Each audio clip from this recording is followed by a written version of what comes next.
Report by Justin, age 16. Submitted to Rodwid on November 1st, 2020. 708 milligrams DXM ingested orally. Setting: my night off. My room at night. At the coming up of the trip, I turn the lights off, bring up my blinds, and put up a fan in my window to keep the room cool.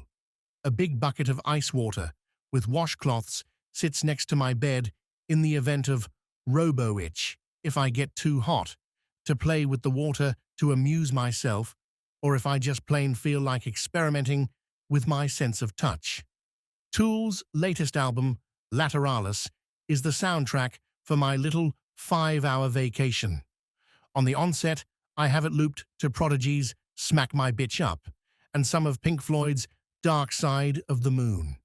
8:15 p.m. Ingested the bile syrup on a mostly empty stomach. It takes about 5 minutes to get all of the syrup down. I take a huge gulp, rinse out my mouth, and eat some crackers dry to wash down all the syrup. I do this 5 times. I get into the shower. I go back into my room, put on some music, and relax. Light nausea for a few minutes, and then it goes away for the rest of the night. 8:45 p.m. Off baseline. I'm getting a heavy feeling in all of my limbs, but I still have desire to move around. I begin thinking about odd things. One of the more amusing things I remember was thinking that somehow my cat, who's had several operations with ketamine, another dissociative, was somehow capable of higher thinking. I began reasoning out why my cat was such a coward. I came to the conclusion that he wasn't a coward, but that the K used in his previous surgeries has somehow given him enlightenment. He was just a pacifist. 9 p.m. I'm calling a couple of my friends to see what they're doing. Haven't heard from them in a few days, weeks. At this point, speaking becomes more of a chore, and incoherent babbling about my cat being Buddha ensues. I make my closing statements and resume my trip. I turn my lights off and switch it from Prodigy and Pink Floyd looped to Tool looped. No one is home except for my cat and me, although I am expecting my mum to get home from work any time. The room is dark, cool, with only the light of the night illuminating my room. 9:30 p.m. Mom gets home. I get up to greet her. Walking becomes increasingly difficult. The world feels as if it's shifting vertically, similar to being drunk. She brought me home a sandwich. For a moment, I had forgotten that I did not eat dinner. I told her I wouldn't be eating the sandwich now and that I'm just going to rest in my room for a while. 10 p.m. The music is becoming more and more lively. I'm enveloped into the music. It's becoming so real to me now. The music is emanating from all around me. It doesn't seem to be originating from my speakers.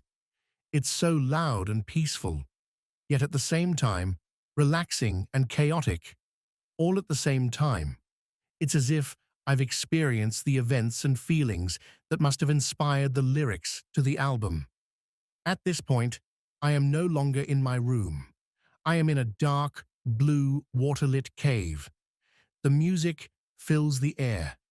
I'm dumbfounded by these all so familiar rhythms and lyrics, yet they seem to have a whole new meaning to me. There's no real way I can describe it. It's all so incredible to me. 11 p.m. For the past hour, I've been laying there on my soft bed, marveling at the music. A veil has been pulled over my eyes, a filter loaded with geometric patterns and wild colors I've never seen before. It is in this state that I learn much about myself. Too much to even really begin to describe. 12 a.m. At this point, the album has looped 3 times, still seeing incredible traces and wild, mild, closed-eye visuals. The music now takes on a new standing. To me, the music is now a self-help epic. The lyrics seem to change. The music seems to warp. This is something I've never heard before. The meanings have gotten more personal to me. I await eagerly for the next song, so Tool can help me learn a new lesson. I keep getting up to check the time in the kitchen to see how many hours have passed since I've last checked. I keep coming back in 10-minute intervals, expecting to see hours have passed by. A pleasant surprise to see that my perception of time has slowed dramatically. 1:30 a.m. I believe I'm coming down. It's so subtle. The only real moment in which I'm really coming down is when I get tired. It becomes hard to see in the dark. I can't focus on any one thing. My eyes don't adjust to the dark as quickly. It takes nearly 10 minutes of seeing pitch black, with the spectrum of colors no less, for my eyes to adjust. 2:30 a.m. I take a little rest, fully awake, listening to Tool still. 3:30 a.m. Still off, baseline. I get up to check my messages and read some messages on the message boards. Still can't quite see straight. Intoxication is now gone. 4:30 a.m. Vision getting better. Getting tired. Conclusion. I get some sleep and wake up feeling excellent. A successful and educational trip, to say the least.